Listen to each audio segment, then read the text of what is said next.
Então, gente, hoje vamos provar os chicletes mais picantes ou azedos que a gente achou na loja. Então, vamos lá. Vem comigo. E quem fizer careta, perde. Vocês comem. 1, 2, 3. Não é pra colocar tudo na boca.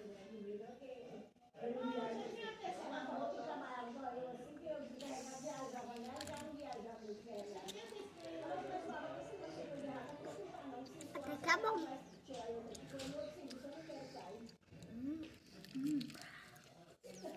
Ó, gente, esse aqui não é tão forte. Porque ele começa... É um pouquinho picante no começo e depois ele fica doce, gostoso. É gostoso. Aprovado. Muito bom. Ninguém Tchau. fez careta. Oi, gente.